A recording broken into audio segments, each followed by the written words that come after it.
हे दोस्तों, welcome back. तो आज के इस वीडियो में हम सीखेंगे कि रिवाइज एस्टीमेट और सप्लीमेंट्री एस्टीमेट में क्या डिफरेंस होता है। इन दोनों एस्टीमेट को हम कंपेयर करेंगे डिफरेंट पैरामीटर्स के बेसिस पे, जिससे कि आपको अच्छे से समझ में आ जाएगा कि रिवाइज एस्टीमेट और सप्लीमेंट्री एस्टीमेट में क्या डिफरेंस होता है।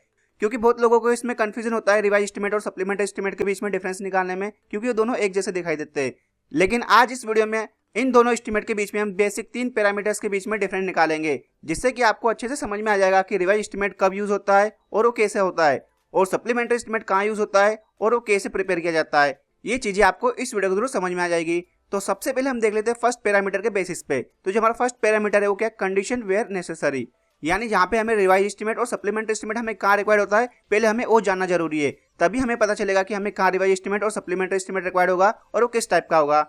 तो सबसे पहले हम समझ लेते हैं रिवाइज एस्टीमेट के लिए कि हमें रिवाइज एस्टीमेट कहाँ रिक्वायर्ड होता है। तो रिवाइज एस्टीमेट जब हमें रिक्वायर्ड होता है जब हमारा सैंक्शन अमाउंट ज्यादा होता है, लगभग 10% या उससे ज्यादा होता है हमारा सैंक्शन अमाउंट, जब हमें रिवाइज एस्टीमेट की रिक्वायर्ड होती है। अब हमें रिवाइज एस्टीमेट क्यों रिक्वायर्ड होता है, कई बार ऐसा होता है जो हमारा वर्क है वहाँ पे हमें मटेरियल में डेविएशन देखने मिलता है, या जो उनका रेट है उसमें आपको डेविएशन देखने मिलेगा। यानी जो हमें मटेरियल्स रिक्वायर्ड थे उनकी क्वांटिटी आपको बढ़ी हुई दिखेगी, या उन मटेरियल्स का जो रेट है उसमें भी आपको कुछ बढ़ोतरी देखने मिलेगी। तो उस टाइम पे क्या होता है, जो हमारा एस्टीमेट होता है उसका जो सैंक्शन अमाउंट होता है वो बढ़ जाता है। इसलिए हमें क्या करना पड़ता है, उसका एस्टीमेट दोबारा प्रिपेयर करना पड़ता है। तो इस टाइप के एस्टीमेट को हम क्या बोलते हैं, रिवाइज एस्टीमेट। और ये कब प्रिपेयर होता है, जब हमारा मटेरियल और उसका जो रेट होता है उसमें डेविएशन आपको देखने मिलता है, और जब हमारा सेक्शन अमाउंट ज्यादा होता है तभी आपको रिवाइज एस्टीमेट प्रिपेयर करना पड़ता है। तो इस टाइप के एस्टीमेट को हम क्या बोलते हैं, रिवाइज एस्टीमेट।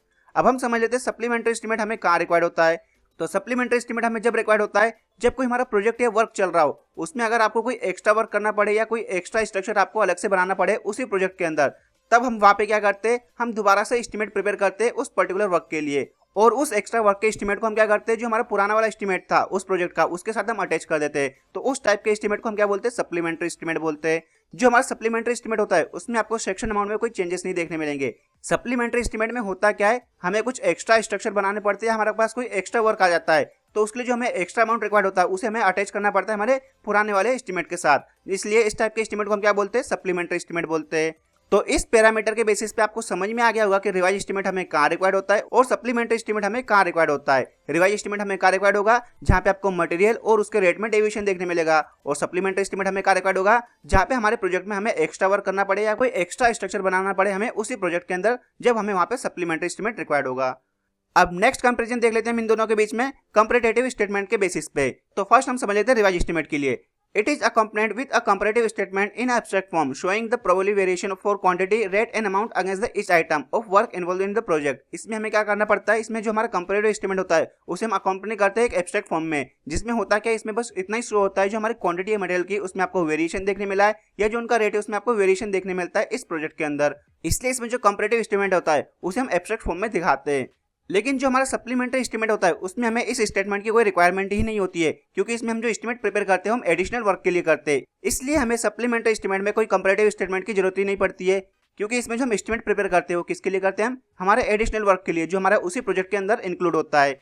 इसलिए जब हम सप्लीमेंट्री एस्टीमेट में एब्स्ट्रैक्ट शीट प्रिपेयर करते हैं तो उसमें जो हमारा ओरिजिनल एस्टीमेट होता है उसमें हम क्या करते हैं, जो हमारा सेक्शन एस्टीमेट है उसके अंदर हम क्या करते हैं, जो हमारा एक्स्ट्रा अमाउंट आ रहा है उसे हम उसके अंदर ऐड कर देते हैं, जिससे हमारा जो एब्स्ट्रैक्ट शीट है वो प्रिपेयर हो जाती है। लेकिन जो रिवाइज एस्टीमेट होता है उसमें हमें चेक करना पड़ता है, क्योंकि उसमें जो मटेरियल डेविएशन आता है और उनके रेट में भी चेंजेस आते हैं, इसलिए हमें रिवाइज एस्टीमेट को कंपेयर करने की नीड पड़ती है।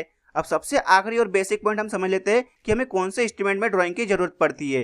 तो थर्ड पैरामीटर हमारा कौन सा होगा, नीड ऑफ ड्राइंग, यानी हमें कौन से एस्टीमेट में ड्राइंग की दोबारा जरूरत पड़ती है। तो जो हमारा रिवाइज एस्टीमेट होता है वो हम किस लिए प्रिपेयर करते हैं, क्योंकि उसमें हमारा मटेरियल डेविएशन और रेट चेंज देखने मिलता है। तो अब इसमें रेट चेंज हो रहा है और मटेरियल चेंज हो रहा है तो उसका ड्राइंग से कोई लेना देना ही नहीं है, इसलिए जो रिवाइज एस्टीमेट होता है उसमें हमें ड्राइंग में कोई चेंजेस नहीं करने पड़ते। इस एस्टीमेट के अंदर हमें ड्राइंग को दोबारा रिकंस्ट्रक्ट या रीडिजाइन नहीं करना पड़ता है। लेकिन जो हमारा सप्लीमेंट्री एस्टीमेट होता है उसमें हमें ड्राइंग में रिवीजन करना पड़ता है, उसे हमें दोबारा ड्रॉ करना पड़ता है, क्योंकि जो हमारा सप्लीमेंट्री एस्टीमेट होता है वो कब आता है, जब हमें प्रोजेक्ट के अंदर कोई एडिशनल वर्क करना पड़े। अब हम जो एडिशनल वर्क कर रहे हैं उसे हम ड्राइंग के थ्रू शो करेंगे कि हमने यहाँ पे एडिशनल वर्क किया है। जैसे फॉर एग्जांपल के लिए कोई हम बिल्डिंग बना रहे हैं, उसके जो बिल्डिंग का प्लान है वो ऑलरेडी बन चुका है, लेकिन जो घर का ओनर है वो बाद में बोलता है कि हमें एक्स्ट्रा रूम और चाहिए।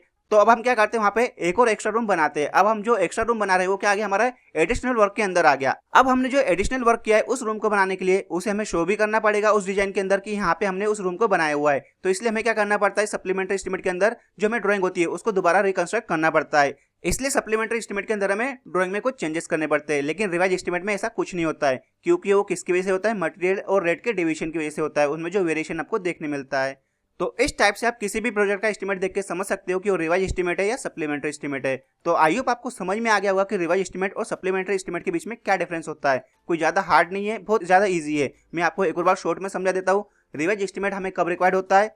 जब हमारे मटेरियल में डेविएशन आते हैं, यानी उनमें चेंजेस आते हैं कि हमें ज़्यादा मटेरियल रिक्वायर्ड है, और जब हमारा एस्टीमेट है उसका जो सेक्शन अमाउंट है वो ज़्यादा हो जाता है, लगभग 10% ज़्यादा हो जाता है। जो हमने पहले अमाउंट निकाला था उस सेक्शन अमाउंट के एस्टीमेट से 10% ज़्यादा अमाउंट हमें रिक्वायर्ड होता है, तब हमें रिवाइज एस्टीमेट की जरूरत पड़ती है। या जो हमारे मटेरियल है उसके रेट में आपको कुछ चेंजेस देखने मिले, और साथ ही जो हमारा रिवाइज एस्टीमेट होता है उसमें हमें ड्राइंग में कोई चेंजेस नहीं करने पड़ते।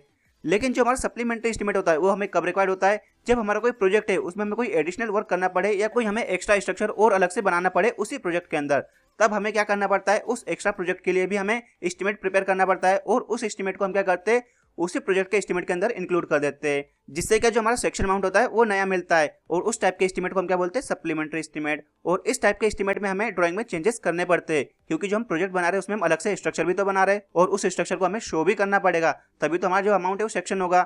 इसलिए हमें क्या करना पड़ता है, सप्लीमेंट्री एस्टीमेट के अंदर ड्राइंग में चेंजेस करने पड़ते हैं। तो आई होप आपको समझ में आ गया होगा कि इन दोनों के बीच में क्या डिफरेंस है।